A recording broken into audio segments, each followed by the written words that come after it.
पुरुषोत्तम मास अध्याय 16। श्री नारायण बोले, हे महाप्रज्ञ, हे नारद, वाल्मीकि ऋषि ने जो परम अद्भुत चरित्र दंडवा राजा से कहा, उस चरित्र को मैं कहता हूँ, तुम सुनो। वाल्मीकि ऋषि बोले, हे दुर्धन, हे महाराज, हमारे वचन को सुनिए। गरुड़ जी ने केशव भगवान की आज्ञा से इस प्रकार ब्राह्मण श्रेष्ठ से कहा। गरुड़ जी बोले, हे द्विजश्रेष्ठ, तुमको 7 जन्म तक पुत्र का सुख नहीं है। यह जो वचन हरि भगवान ने कहा सो इस समय तुमको वैसा ही है। फिर भी कृपा से स्वामी की आज्ञा पाकर मैं तुमको पुत्र दूंगा। हे तपोधन, हमारे अंश से तुमको पुत्र होगा। जिस पुत्र से गौतमी के साथ तुम मनोरथ को प्राप्त करोगे, किंतु उस पुत्र से होने वाला दुख तुम दोनों को अवश्य होगा।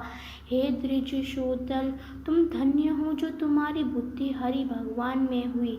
हरि भक्ति काम हो अथवा निष्ठा कर्म हो, हरि भगवान को दोनों ही प्रिय हैं। मनुष्य का शरीर जल के बूंद बूंद के समान क्षण में नाश होने वाला है। उस शरीर को प्राप्त कर जो हृदय में हरि चरणों का चिंतन करता है, वह धन्य है। इस अत्यंत दुष्टन संसार से तारने वाले हरि भगवान के अलावा दूसरा और कोई नहीं है। यह हरि भगवान की ही कृपा है से मैंने तुमको पुत्र दिया है। मन में श्री हरि को धारण कर सुखपूर्वक विचारो और उदासीन भाव से संसार के सुख को भोगो।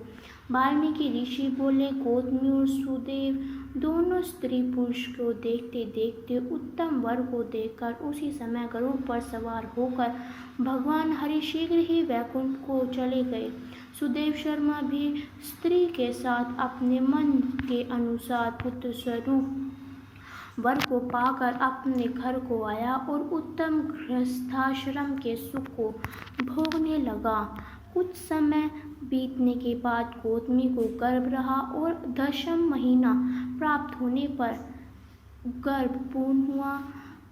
प्रस्तुली काल आने पर गौतमी ने उत्तम पुत्र पैदा किया और पुत्र के होने पर सुदेव शर्मा बहुत प्रसन्न हुआ। श्रेष्ठ ब्राह्मणों को बुलाकर जात कर्म संसार किया और अच्छी तरह स्नान कर ब्राह्मण श्रेष्ठ सुदेव शर्मा ने उन दोनों ब्राह्मणों को बहुत दान दिया और ब्राह्मण और सज्जनों के साथ बुद्धिमान सुदेव शर्मा को नामकरण संस्कार किया।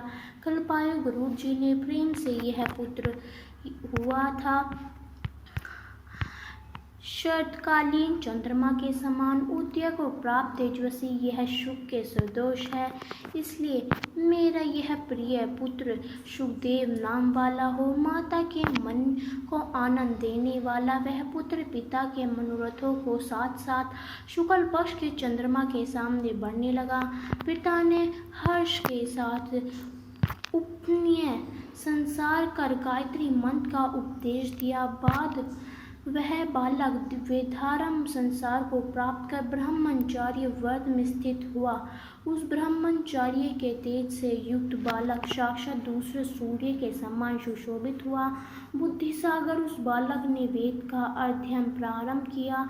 उस गुरुत्वस्थल बालक ने सद्बुद्धि से अपने गुरु को प्रसन्न किया और गुरु के 12 महीने कहने मात्र से समस्त विद्या को प्राप्त किया। वाल्मीकि ऋषि बोले, हे समय कोटि सूर्य के समान प्रभाव वाले देवल ऋषि आए। उनको देखकर हर्ष से सुदेव शर्मा ने दंडवत प्रणाम किया। अध्यपाग आदि से विधि पूर्वक उन देवल मुनि की पूजा की और महात्मा देवल के लिए आसन दिया। अति तेजस्वी देव दर्शन देवल ऋषि उस आसन पर बैठ गए। बाद अपने चरणों पर बालक को गिरे हुए देखकर देवल ऋषि बोले, देवल मुनि बोले, अहो हे सुदेव, तुम धन्य हो। तुम्हारे ऊपर भगवान प्रसन्न हुए क्योंकि दुर्लभ सुंदर श्रेष्ठ पुत्र को प्राप्त किया। ऐसा विनती बुद्धिमान, बोलने में चतुर, वेद पाठी और शिवान पुत्र कहीं भी किसी से के साथ नहीं देखा। हे पुत्र, जाओ यहाँ आओ।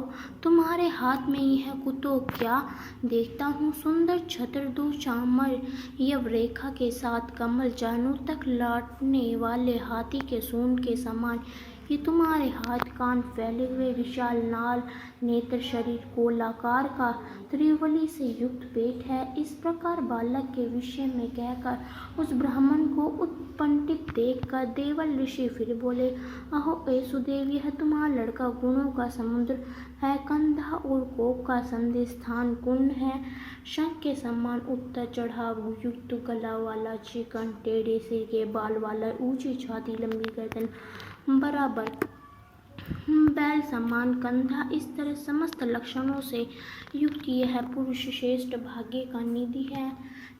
एक ही बहुत बड़ा दोष है जिससे सब व्यर्थ हो गया। इस प्रकार कहकर सिर कांपते हुए दीर्घ श्वास लेकर देवल मुनि बोले, प्रथम आयु की परीक्षा करना, बाद लक्षणों को कहना चाहिए। आयु से ही हीन बालक के लक्षणों से क्या प्रयोजन है। हे सुदेव, यह तुम्हारा लड़का 12वें वर्ष में डूब कर मर जाएगा। इससे तुम मन में शोक नहीं करना, अवश्य होने वाला निसंदेह होकर ही रहता है। मन शरण को उद्घोष देने के समान उसकी कोई प्रतिक्रिया नहीं है।